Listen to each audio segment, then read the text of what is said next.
네, 안녕하세요. 저는 탑그레드에서 화학 강의를 맡고 있는 임성택입니다. 자, 오늘 제가 여러분들께 소개해드릴 내용은 일반화 학습 가이드에 대한 부분들이에요.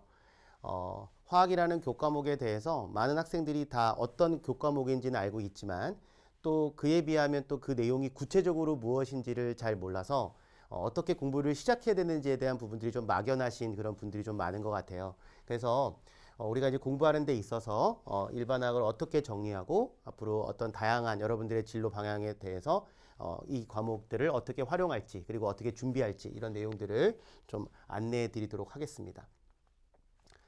자, 먼저 일반학이라고 하는 것은 뭐 여러분들도 알고 계시겠지만 기본적으로는 대학교 1학년 학생들이 자연계열 또는 이공계 학생들이 이제 배우는 필수 교양 과목에 해당하는 그런 교과목이에요. 물론 이제 뭐 화학이나 그 화학과 관련된 그런 전공을 하는 학생들한테는 뭐 아주 필수적인 요소가 될 것이고요.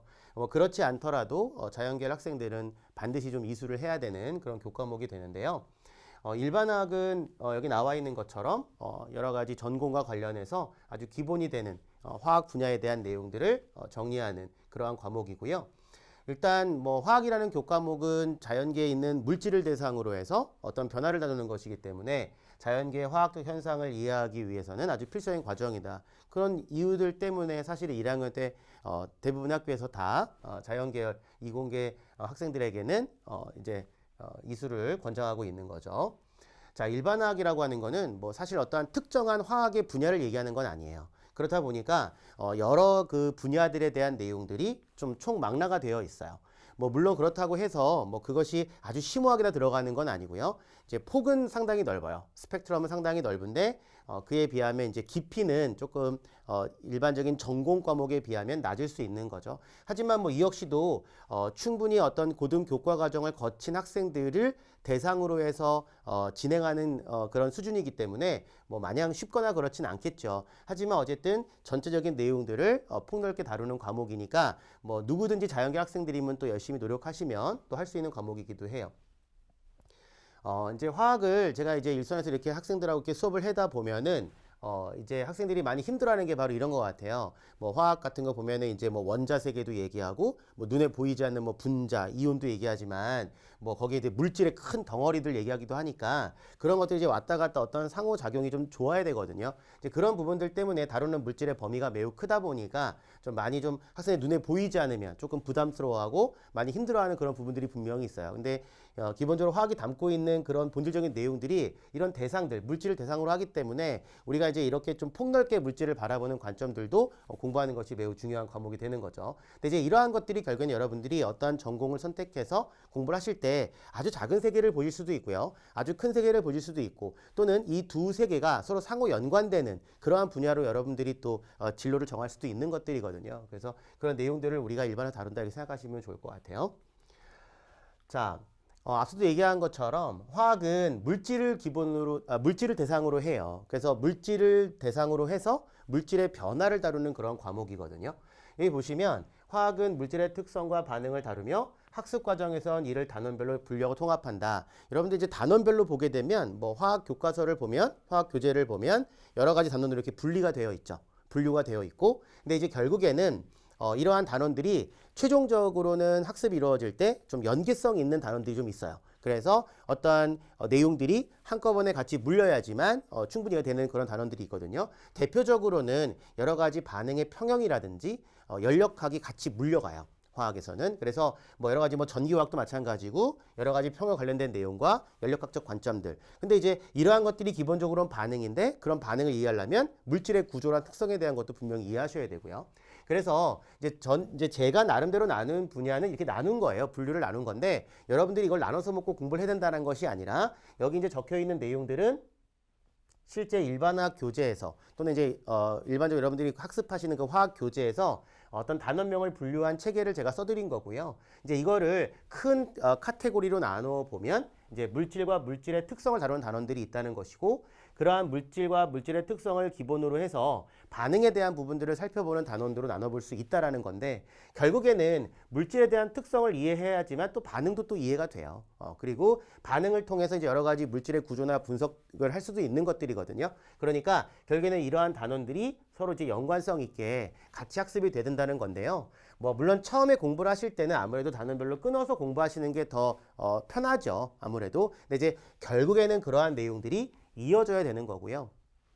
실제로 조금씩 어려운 시험이나 어려운 과정에 도전하시게 되면은 이러한 내용들이 자꾸 이렇게 융합적으로 나오게 돼요. 그런데 이제 그런 내용들을 학생들이 뭐 개별적으로 혼자 하는 거는 많이 부담스러울 수 있으니까 이제 그런 도움들을 이제 제가 드리고자 하는 거고요. 그래서 이제 이런 내용들. 그래서 보면 이제 물질을 다루는 단원에서는 여러 가지 뭐 원자의 구조라든지 그리고 그런 원자에 대한 구조를 기본으로 해서 결합 이론들, 그리고 물질의 상태에 대한 얘기들. 우리가 이제 물질을 보게 되면 고체, 액체, 기체 이런 물질들이 있잖아요. 그래서 이제 그런 내용들을 다루게 되고요. 그다음에 이제 이러한 기체, 고체, 액체 상태의 순물질이라 해요. 순물질들을 이렇게 섞는 그런 걸 이제 용액이라 하고요. 그 다음에 이제 아주 독특한 건데, 일반적으로 고등학생 때는 하지 않는 그런 거지만 대학교에 진학하게 되면은 저 뒤쪽에 뭐 전이금속과 배이화학이라는 어떤 독특한 단원들이 있어요. 이제 이런 내용들은 조금 더 전공하시는 학생들은 뭐 무기화학이나 이런 데서 좀 더 심오하게 다루겠지만 어떤 그런 내용들을 다루게 된다라는 거고요. 그 다음에 이제 이러한 물질들을 대상으로 해서 다양한 반응,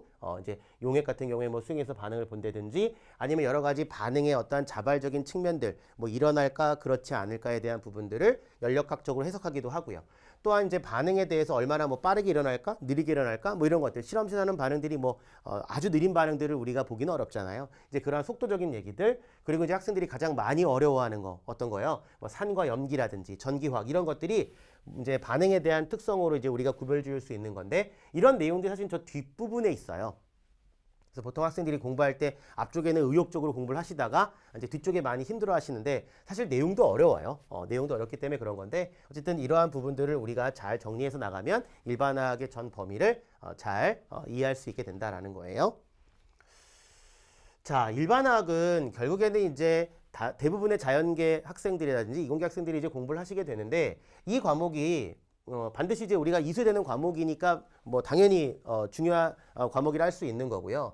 또한 이제 이런 과목들이 다른 교과 과목을 이해하는 데 많은 도움이 돼요. 여러분들 뭐 일반 화학이라든지 뭐 일반 물리학이라든지 이렇게 뭔가 제너럴하게 들어가 있는 그러한 과목들은 아주 심오한 내용을 다룬다기보다는 대학교 수준에서 충분히 다른 전공과 관련해서 연결 지을 수 있는 연결고리를 만들어준다 이렇게 생각하시면 되거든요. 그래서 이런 내용들은 뭐 여러분들이 학교에서 이제 단편적으로 보면 이 교과 과목 자체에 대한 학점을 위한, 그리고 이 교과 과목과 관련된 시험을 잘 치르기 위한 것도 분명히 중요하지만 그 이후의 과정들을 또 염두할 때 또 중요하게 다뤄질 수 있다라는 거예요.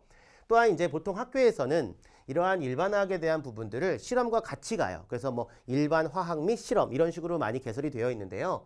보통 이제 우리가 연구자가 실험을 한다는 것은 뭔가 새로운 것들을 발견하고 어떤 그런 새로운 내용들을 밝혀내기 위해서 하는 것들이 많지만, 우리가 하는 실험들은 뭐냐면 이미 알려진 사실들에 대해서 뭔가 개념을 확인하고 정리하는 측면에서 하는 거고요. 또 이런 것들을 되게 좋아하시는 학생도 되게 많아요. 그래서 실험을 통해서 아마 여러분들이 실제로 대학교에서 진행을 하게 되면은 조금 더 실험이 가미가 되어 있으니까 내용들 이해하시는 데 도움이 될 거다 이런 생각이 드네요.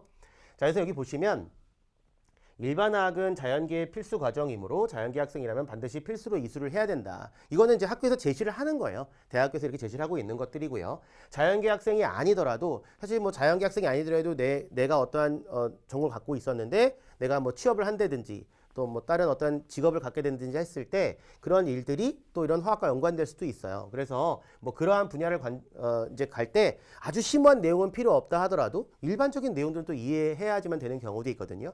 그러니까 제가 뭐 이렇게 그 수강후 같은 거 보게 되면은 정말 이렇게 인문계 전공자이신데 이제 취업을 이런 이공계 쪽으로 하신 거죠. 그런 회사에. 그래서 그런 업무를 맡게 되었는데, 그런 업무를 담당함에 있어서 뭐 그런 내용이 매우 중요하다. 이런 이제 글도 많이 보거든요. 그래서 이런 내용들을 여러분들이 필요에 의해서는 또 반드시 이수되는 그런 과목이기도 하다. 왜냐하면 이런 것들이 아주 광범위하게 아주 사용될 수 있는 개념적 내용이기 때문에 그런 거예요.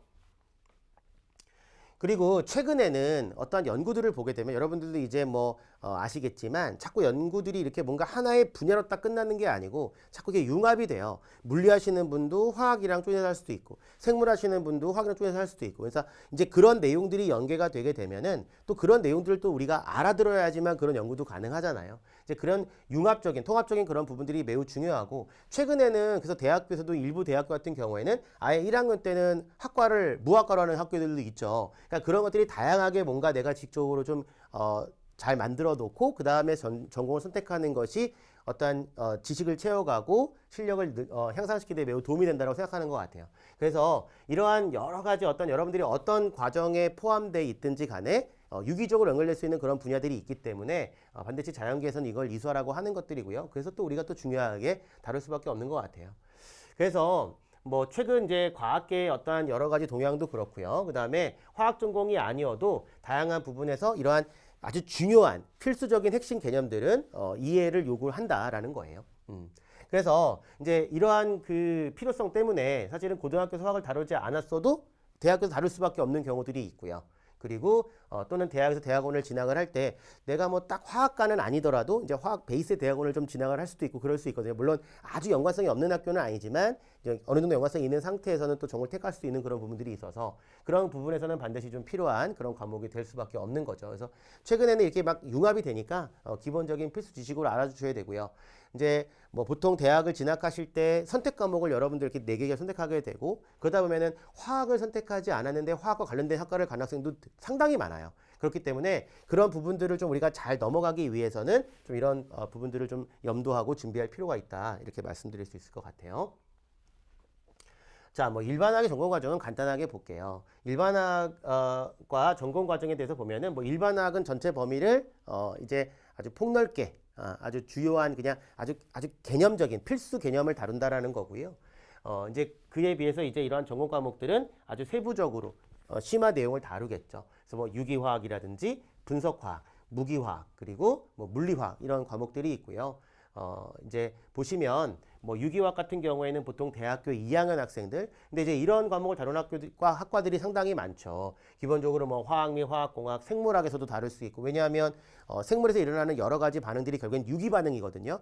근데 그런 유기 반응도 결국에는 화학에 대한 기초 지식이 있어야지만 이해가 돼요. 그래서 그러한 뭐 학과들 그리고 화학을 근간으로 학과 그리고 뭐 의치, 약학 계열 뭐 약학은 뭐 화학을 엄청 잘해야 되잖아요. 그죠? 그래서 그러한 내용들 공부한다는 거고요. 분석과 같은 경우도 뭐 이런 화학공학, 생물과도 마찬가지예요. 여러 가지 뭐 세포를 분석한다든지 여러 가지 약물 신호 분석, 여러 가지 분석들에 대한 부분들도 있고 또 뭐 이런 의치한 수의학과에서도 이런 것들 뭐 분석하거나 할 때 많이 필요로 하겠죠. 그다음에 이제 무기화학은 좀 독특한 그런 과목이죠. 물론 이제 일반학의 대부분의 범주들은 무기화학적 내용에 포함되어 있어요. 근데 어쨌든 이러한 무기화학에 대한 부분들은 여러 가지 뭐 고체 결정이라든지 뭐 구조라든지 여러 가지 결합 이론들 이런 것들을 아주 강범에 다루는데 상당히 어려운 과목이에요. 어려운 과목인데 근데 이러한 무기화학은 어쨌든 물질, 구조, 재료 이런 것들을 보기 때문에 또 이런 것들은 뭐 재료공학과라든지 또는 물리학과, 화학과 이외의 다른 학과들도 상당히 연계성 있는 그런 과목이 된다. 이렇게 말씀드릴 수 있을 것 같고요.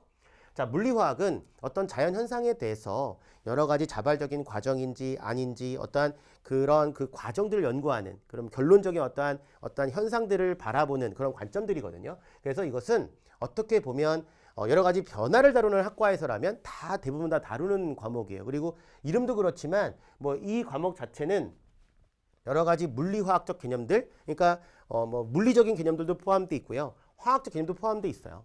그래서 이거는 뭐 물리학과에서도 하기도 하고 화학과에서 하기도 하고 생물학과에서 하기도 하고 다양한 학과들에서 이 과목들을 다루게 돼요. 뭐 상당히 또 뭐 이런 물리학 자체가 또 어려운 단원일 수 있지만 뭐 이런 내용들이 다양한 분야에 적용될 수도 있다 이렇게 생각하시면 될 것 같고 일반학은 이런 내용들을 뭐 아주 깊게는 아니고요.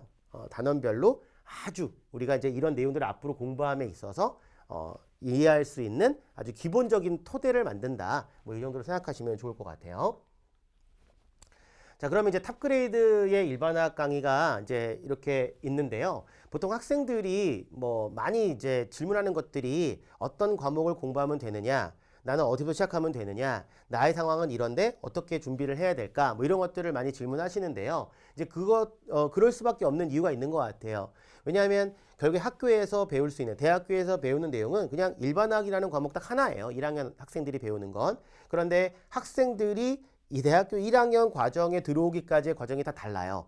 어떤 학생은 뭐 화학 원만 하는 학생도 있고, 어떤 학생은 화학 특과자 하는 학생도 있고, 어떤 학생들은 그 두 개를 다 하면서 뭐 수능 시험에서 선택을 했을 수도 있고 안 했을 수도 있고, 또는 교차 지원 같은 걸 통해서 아예 뭐 화학은 공부를 안 해봤지만 또 화학 계열로 진학하신 분도 있고, 너무나 다양하기 때문에 결론적으로 어떤 과정을 거쳐가야 되느냐, 이런 것들이 상당히 궁금할 수밖에 없겠죠. 또한 이제 뭐 내가 아무리 화학적인 지식이 없다 하더라도 뭐 초등학교 때 중학교 1학년 책부터 보기에는 또 부담스럽고 뭐 이런 것들이잖아요, 사실은. 그래서 이제 탑그레이드에는 이렇게 크게 강의가 두 가지 강의가 있는데요. 일단 기초 일반학 개념 정립이라 되어 있는 이 강의는요, 화학을 처음으로 공부하시는 학생들도 그래도 편하게, 그러니까 조금 쉽게 풀어낸 강의라고 보시면 돼요. 교재는 뭐 이제 시중에 나와 있는 교재들의 수준에서 학생들이 가장 편하게 볼 수 있는, 단원별 연계성이 아주 높지는 않은 그런 교재의 내용의 난이도를 선택해서 풀어낸 강의고요. 그래서 이 강의는 고등학교 과정부터 조금 친절하게 얘기를 해요. 그런데 이 강의 역시도 제가 이제 수업을 할 때 막 정말 단편적으로 이렇게 정리만 하고 끝내는 강의는 제가 이렇게 별로 선호하는 강의는 아니어서, 결국에는 고등학교 과정부터 친절하게 말씀은 드리지만 마지막에는 결코 가볍지가 않아요, 내용 자체가. 그래서 학생들이 아무리 이제 편하게 쉽게 접근을 한다 하더라도 나름대로 어떠한 목표를 가지고 그리고 끈기를 가지시고 열심히 공부를 해주셔야 되는 거예요. 그래서 아마 이 개념적인 일반학만 잘 정리를 하셔도 화학에 대한 어떤 기본적인 어떤 체력은 완성이 된다, 이렇게 생각하시면 좋을 것 같아요. 그래서 이 기초 과정에서는 물질을 바라본 어떤 관점에서부터 화학 반응에 대한 해석에 대한 주요 내용들을 다루게 되고요. 이제 그 각각의 개념에는 뭐 예제들을 제가 풀어드릴 거예요. 그래서 그 예제들을 통해서 여러분들이 개념을 다시 한번 확인하는, 그래서 이제 그런 내용들을 정리한다고 보시면 되겠고, 줌달 일반학 마스터라는 강의는 사실 줌달이라는 교재는 대부분의 많은 학교에서 가장 많이 보는 책이에요. 물론 이거보다 조금 더 어려운 책도 있어요. 그리고 어려운 책들을 보는 학교들도 있지만 대부분의 많은 학교들에서 보는 이제 일반학 책이 줌달의 일반학이고, 실제로 국가 공인 시험에서 일반학이라는 일반학이라는 명칭을 갖고 있는 시험의 기본 가이드북은 줌달이라고 생각을 해요. 그래서 뭐 학생들이 학교에서 받는 어떠한 그 학점 관리라든지, 아니면 추후에 여러 가지 국가시험이라든지, 아니면 일반학의 어떠한 명칭을 달고 있는 시험을 보실 때 이 교재의 수준에서 공부하시면 충분하다, 이렇게 말씀을 드릴 수 있을 것 같아요. 근데 줌달의 일반학 마스터는 이런 내용들을 보다 제가 조금 더 유기적으로 연결해드리는 그러한 내용들이 좀 더 많이 들어가 있고요. 자, 전공 학습을 위한 어떠한 핵심 개념들을 더 많이 설명을 해드릴 거예요. 그래서 이제 추후에 좀 더 화학에 대한 공부를 하시는 분들이 좀 도움을 더 받을 수 있다라고 생각이 들고요. 그리고 전공자 또는 이제 이러한 관련 시험을 준비하는 학생들에게 도움이 될 수 있다, 이렇게 말씀드릴 수 있을 것 같아요. 뭐 물론 기초 일반학 과정도 뭐 충분히 시험을 준비하는 도움이 될 수 있지만, 어쨌든 우리나라의 경우에는 이 교재가 충분히 어떤 시험에 대한 가이드북이기 때문에 그래도 이 정도 수준에서 공부를 하시는 게 그 시험 대비에는 더 도움이 될 수 있다, 이렇게 말씀드릴 수 있을 것 같아요. 자, 수강 대상은 일단 뭐 자연과학하고 공학, 그리고 여러 가지 의치, 약학 계열의 학생들, 그래서 1학년 필수 과정이니까 학생들이 수강하시면 되겠고요. 그다음에 각종 시험, 뭐 대학원 진학에서도 일반학의 범주를 다룰 수 있거든요. 그리고 이제 공사라든지 변리사, 그리고 뭐 지금은 뭐 그 MDPT 시험이라는 게 이제 조금 이제 약화되고 축소되는 경향이 있지만, 어쨌든 아직까지는 있는 상황이기 때문에 그런 시험이라든지, 또는 공무원 학생들이 이제 일반학 보거든요. 그래서 이제 그 화학이라는 교과목으로 보게 되는데 그 내용들이 일반학의 범주를 포함하고 있어요. 그래서 그런 수험생들이 시험을 대비하기 위해서 어떤 개념을 확인하는, 개념을 정리하는데 필요한 강의다, 이렇게 보시면 되겠고요. 그 다음에 영재학교 및 과학과 학생들은 1학년 과정에서 이런 일반학들을 다룰 수가 있어요. 뭐 학교마다 커리큘럼 잠깐 다르지만 결국에 이러한 종류의 학교들은 최종적으로는 일반학을 다루고 좀 더 나가기도 해요. 그래서 이제 메인은 주는 일반학에 대한 내용이 되기 때문에 이런 학생들이 활용하시면 도움이 될 거고요. 그다음에 이제 이러한 최상위권 대학을 목표로 학생들이라고 하는 건 어떤 거냐면 뭐 이제 이런 거예요. 보통 대학교에서 시험을 출제할 때 논술이라는 게 있는데 그런 논술 과정에 보게 되면 충분히 고등학교 교과 과정만을 가지고 접근할 수 있다라고 얘기할 수 있어요. 그건 이제 그런 고등학교 과정에서도 그런 내용들을 다루고 있고 그런 내용에 추가적으로 어떤 지문이나 어떤 제시된 자료들을 이용하면 풀 수 있어라고 얘기할 수 있지만 사실은 그게 그렇게 썩 아주 간단한 문제는 아니에요. 그래서 물론 전체 일반학적 내용들을 다 포함시키진 않지만 그럼에도 불구하고 어쨌든 대학교에서 주요하게 등장할 수 있는 단원들, 예를 들면 고등학교 과정과 중복이 될 수 있는 그런 단원들은 이러한 최상위권 대학을 목표로 학생들이 충분히 활용할 만한 가치가 있다, 이렇게 말씀을 드릴 수 있을 것 같아요. 그래서 이러한 다양한 시험에 적용될 수 있는, 그리고 다양한 목표를 가진 학생들이 수강할 수 있는 과목에 해당한다라는 거고요. 이런 학생들이 다 듣고 도움을 받을 수 있도록 강의는 구성되어 있으니까 참고하시면 좋을 것 같아요. 자, 이렇게 해서 제가 학생들이 일반학에 대한 어떠한 그런 선택의 방법들, 그리고 일반학이 어떤 걸 다루는지에 대한 부분들을 말씀드렸고, 이제 뭐 보다 자세한 내용들은 우리가 이제 또 별도의 시간을 가지고 정리해 드릴 거예요. 그래서 일반학에 대한 여러 가지 어떠한 궁금증이나 이런 것들이 좀 어느 정도 해소가 됐길 바라고요. 본격적으로 여러분들은 저와 강의에서 만나면 좋을 것 같아요. 자, 듣느라 수고하셨고요. 강의에서 만나 뵙도록 하겠습니다.